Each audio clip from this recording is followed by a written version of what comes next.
चमक उठी सन 57 में, वो तलवार पुरानी थी, खूब लड़ी मर्दानी, वो तो झांसी वाली रानी थी। झांसी के इस किले में स्थित इस पंचमहल में झांसी की रानी रहा करती थी।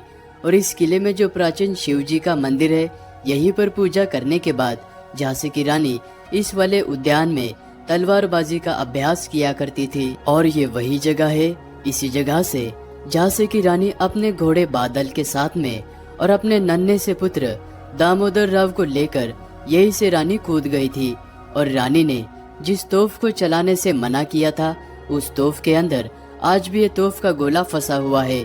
और इस किले में उस जमाने का फांसी का घर और साथ ही में किले पर युद्ध की आपातकालीन परिस्थिति आने पर झांसी की रानी इसी खुफिया सुरंग के द्वारा किले से बाहर जाया करती थी।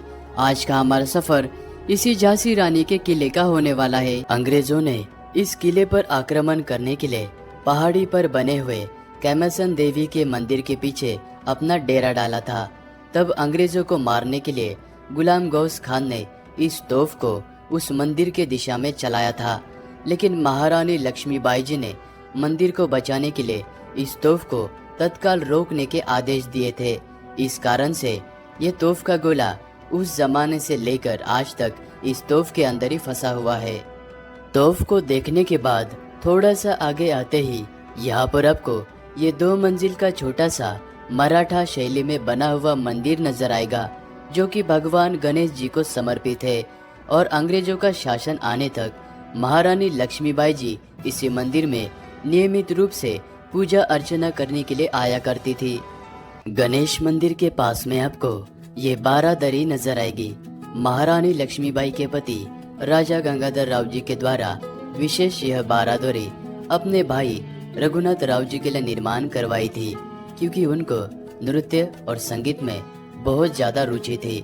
इस जगह पर मशाल और फव्वारे चलाकर गजराबाई नामक नृत्यांगना इसी जगह पर नृत्य किया करती थी। प्रवेश द्वार से अंदर आने के बाद कुछ कदम चलते ही आपको यहाँ पर ये राजा गंगाधर राव का सिंहासन नजर आएगा। यहाँ पर दीवाने आम यानी कि राज्य के सामान्य जनता के लिए राज दरबार भरा करता था।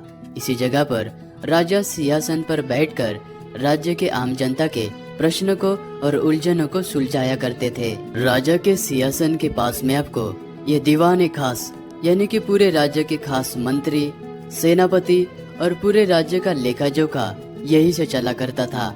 बाद में जब अंग्रेजों ने इस किले पर कब्जा किया, तब उन्होंने 1896 में इस दीवाने खास को पानी स्टोर करने वाले टाकी में इसे परिवर्तित कर दिया था। दीवाने खास के सामने आपको ये पंचमहल नजर आएगा।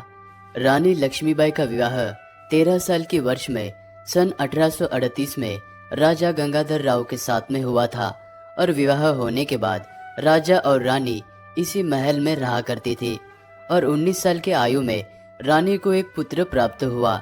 लेकिन 4 महीने बाद उस पुत्र की अकाल मृत्यु हुई। अपने पुत्र की मृत्यु होने के कारण राजा बहुत ही गम में चले गए और बाद में राजा का भी देहांत हो गया। पंचमहल के अंदर प्रवेश करते ही आप इसके दूसरे मंजिल पर होते हो। राजा का देहांत होने के बाद झांसी के रानी का सिंहासन इसी जगह पर हुआ करता था और इसी दूसरे मंजिल पर रानी का दरबार भरा करता था। और यह महल आपको जितना ऊपर से नजर आता है, उतना ही जमीन के अंदर भी है। इन सीढ़ियों से होते हुए आप इसके निचले मंजिल तक जा सकते हो। और इसी जगह पर रानी का झूला महल हुआ करता था और यहीं पर रानी सुरक्षित रहा करती थी। और इसका जो सबसे ऊपर वाला मंजिल था, वहाँ पर रानी का शीश महल हुआ करता था। बाद में शीश महल को अंग्रेजों ने तोड़ दिया था। 1858 में अंग्रेजों के द्वारा यहाँ पर युद्ध शुरू हो चुका था।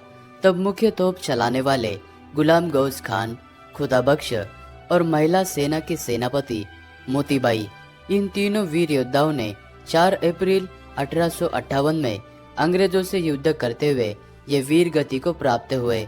तब झांसी के रानी ने इसी किले के अंदर इसी जगह पर इन 3 योद्धाओं का अंतिम विधि किया था। अभी हम किले के सुरक्षा दीवार के ऊपर आ चुके हैं और यहाँ पर आपको ये जो नजर आ रहे ये मशीन गन के स्टैंड है। अंग्रेजों के ज़माने में अंग्रेज जो बड़ी मशीन गन हुआ करती थी, वो इसी जगह पर स्टैंड के ऊपर खड़े किया करते थे। और सामने आपको ये जो लोहे की खिड़की नज़र आ रही है, जो बंदूक का अगला हिस्सा हुआ करता था वो इस जगह से आगे रहता था। तो इस तरह से अंग्रेज मशीन गन के द्वारा इस किले की सुरक्षा किया करते थे। अभी हम उस जगह पर है। इसी जगह से झांसी की रानी अपने गोद लिए हुए नन्हे से 4 साल के पुत्र को अपने पीठ पर बांधकर बादल घोड़े के साथ में झांसी की रानी इसी जगह से कूद गई थी। और यहाँ से छलांग लगाने के बाद झांसी की रानी अपने सेनापति तात्या टोपे के पास में गई थी, जो कि कालपी गांव में थे। और वहां से झांसी की रानी ग्वालियर मदद मांगने गई थी, लेकिन ग्वालियर से झांसी की रानी को कोई भी मदद नहीं मिली। जो रानी के पास सेना थी, उसी सेना के साथ में रानी ने अंग्रेजों से युद्ध लड़ा। और युद्ध लड़ते लड़ते 18 जून 1858 में रानी वीर गति को प्राप्त हुई। ब्रिटिश सरकार से झांसी का रानी का जब युद्ध चल रहा था, तब झांसी की रानी इसी खुफिया सुरंग के द्वारा किले के बाहर जाने वाली थी। लेकिन रानी के देवर धूराजी राव, जो कि अंग्रेजों से मिले हुए थे, उन्होंने इस खुफिया सुरंग के बारे में अंग्रेजों को पहले से ही बता दिया था। तो इस कारण से झांसी के रानी को इस किले के ऊपर से घोड़ा लेकर कूदना पड़ा था। और बाद में जब ब्रिटिश सरकार से अपना भारत आजाद हुआ, तब यहाँ के प्रशासन ने इस खुफिया सुरंग को परमानेंटली बंद कर दिया। इस वाले खुफिया सुरंग के पास में आपको राजा गंगाधर राव का जमाने का ये फांसी का घर नजर आएगा। इस पूरे राज्य में जो भी कैदी गुनाह किया करते थे, उनको इसी जगह पर फांसी दी जाती थी। एक दिन रानी इसी रास्ते से गुजर रही थी, तो रानी ने एक दिन देखा कि यहाँ पर एक कैदी फांसी लगाए हुए लटका हुआ है। वो वाला दृश्य देखकर रानी बेहोश हो गई थी। बाद में रानी ने अपने मन की दया भावना से राजा को विनती की कि यह फांसी का कानून बंद किया जाए। रानी के विनती करने पर राजा ने इस किले के अंदर इस जेल का निर्माण करवाया। और जिस भी कैदी को फांसी देने की सजा होती थी, उन कैदियों को इसी जेल में रखा जाता था। बाद में ब्रिटिश लोगों ने भी इस जेल का प्रयोग किया और ये जेल अंडरग्राउंड जेल है। फांसी घर के पास में बने हुए इस रास्ते से स्वयं महारानी लक्ष्मीबाई जी अपने पावन चरणों से चलते हुए इस प्राचीन शिवजी के मंदिर में पूजा अर्चना करने के लिए आया करती थी। यह शिवजी का मंदिर मराठा व बुंदेल स्थापत्य शैली का एक सुंदर मिश्रण है। और इस मंदिर के अंदर शिवलिंग ग्रेनाइट पत्थर से बना हुआ है। इस मंदिर में पूजा करने के बाद झांसी की रानी इस बड़े से उद्यान में ढाल, कृपन, कटारी, बर्ची, विशेषकर तलवारबाजी का अभ्यास किया करती थी।